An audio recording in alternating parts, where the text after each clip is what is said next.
আমার এখানে লিজেন্ড শিল্পীরা কাজ করেছে, সিনেমাটা নিয়ে তারা প্রশংসিত, তারা আগ্রহ নিয়ে বসে আছে সিনেমাটা দেখবে, সেই সুযোগটি দিলেন না, সাময়িক স্থগিত করলেন।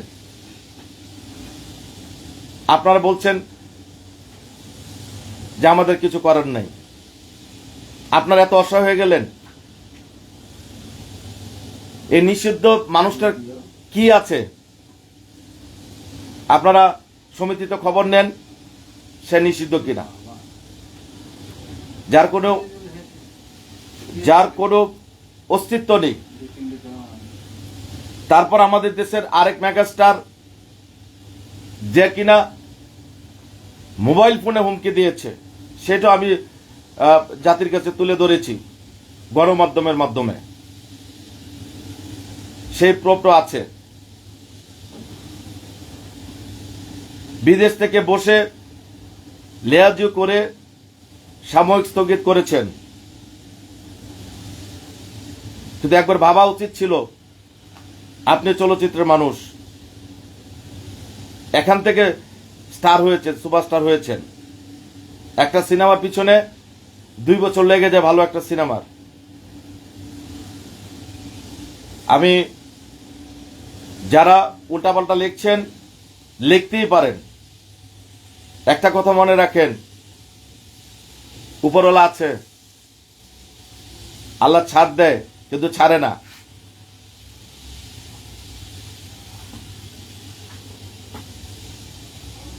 যারা দেশে বিদেশে বসে দেখছেন, আপনাদের অনেক কমেন্টস দিচ্ছেন, আমি দেখতে পাচ্ছি কিন্তু উত্তর দিতে পারছি না।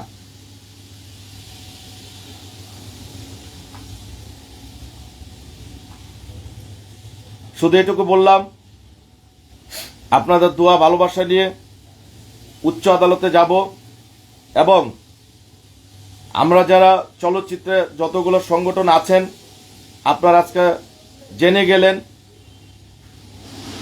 আমরা যে কোনো সময় যে কোনো টুঙ্কু টুকাতে ক্ষতিগ্রস্ত হতে পারি।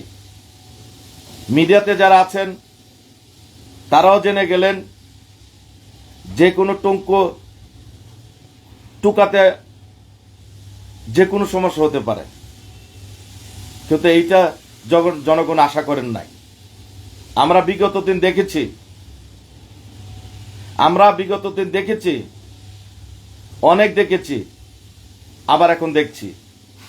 আমরা শুধু দেখব, আপনারা করবেন। আমরা এই দেশের নাগরিক, আপনারা যেটা খাওয়াবেন আমরা সেটা খাবো, আপনারা যেভাবে চলতে বলেন আমরা এভাবে চলবো। আপনারা যে আইন করবেন সে আইন মানবো, আপনারা যে আইন ভঙ্গ করেন আমরা সে আইন ভঙ্গ করব। এই যদি এই দেশের অবস্থা হয়, প্রিয় দেশবাসী, বর্তমানে প্রধানমন্ত্রী যে উদ্দেশ্য নিয়ে এসছে,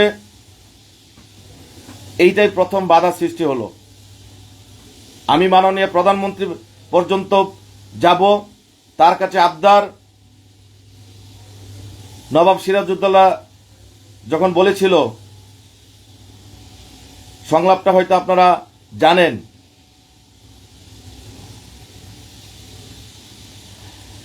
আসলে কিচ্ছু বলার নাই।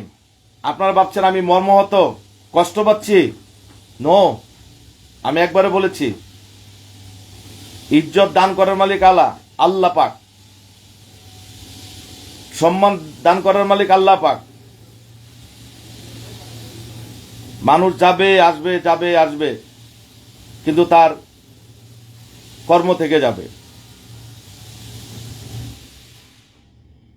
তার কর্ম থেকে যাবে। কোনো প্রমাণ ছাড়া, নোটিশ ছাড়া, আমাকে না জানিয়ে, হাইকোর্টের রিট ছাড়া, হাইকোর্টের অনুমোদন ছাড়া আপনারা সাময়িক একটা স্থগিত করলেন। কত বড় ক্ষতি হলো চলচ্চিত্রের, প্লিজ একটু ভেবে দেখবেন। আপনাদের প্রতি আমি শ্রদ্ধাশীল, কারণ আপনারাই আমাকে অনুমোদন দিয়েছেন দেশের বাইরে শুটিং করার জন্য। আমি এই পেপারসগুলা বিভিন্ন মাধ্যমে তুলে ধরব। আপনারা সেন্সর সার্টিফিকেশন থেকে আমাকে দিয়েছেন আনকাট সেন্সর, টেইলর সেন্সর দিয়েছেন, পুস্টা সেন্সর দিয়েছেন, তাহলে তো এগুলোর কোনো দাম থাকলো না। তাহলে এই সংগঠন কেন? আপনারা স্থগিত করতেই পারেন, আইনের প্রতি শ্রদ্ধাশীল আমি আবারও বলছি, কিন্তু যেই মানুষটার কাজকে আপনারা স্থগিত করছেন সে কি জানার অধিকার রাখে না?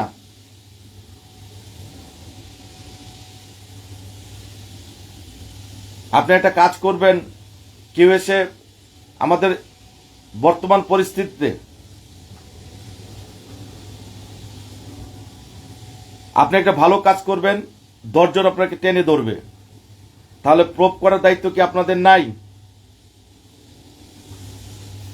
আমার যারা ফ্যান ফলোয়ার আছেন দেশ বিদেশে, অনেকে বলছেন প্রেস ক্লাবে মানববন্ধন করতে, অনেকে বলছেন আমরা আসবো, আপনার পাশে আছি, দেখা যাচ্ছে উঠছে। আপনাদের ভালোবাসাই আমার প্রেরণা। আমি একটা কথা শুধু বলতে চাই, কাউকে দায়িত্ব দিয়ে কেউ যদি দায়িত্ব হরণ করে নেন তাতে বদনাম হবে দেশের। প্রমাণ ছাড়া, কোনো নোটিশ ছাড়া, না জানিয়ে আপনারা সাময়িক স্থগিত করে দেন, করতেই পারেন, কারণ আপনারা ঊর্ধ্বতন কর্তৃপক্ষ, মানতে হবে, মেনেও নিচ্ছি।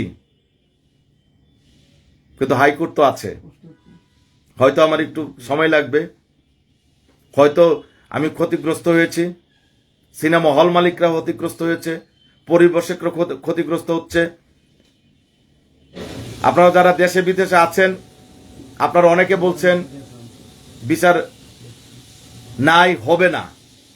আসলে আমি বিচার চাচ্ছি না, আমি আপনাদের মানবিকতার উপর ছেড়ে দিলাম, মানসিকতার উপর ছেড়ে দিলাম। আমি তো অবশ্য উচ্চ আদালতে যাব। আজকে যদি আপনার উপরে অবিচার হতো তখন আপনারা কি করতেন? আমি এখনো আমার ডিস্ট্রিবিউটর অফিসে বিভিন্ন হল মালিকরা ফোন দিচ্ছে যে আমরা একসাথে প্রচার করলাম, পোস্টার করলাম, আমাদের ট্রেলার যাচ্ছে, এখন হয়তো তারাও এর ক্ষতিপূরণের জন্য আপনাদের কাছে আসবে।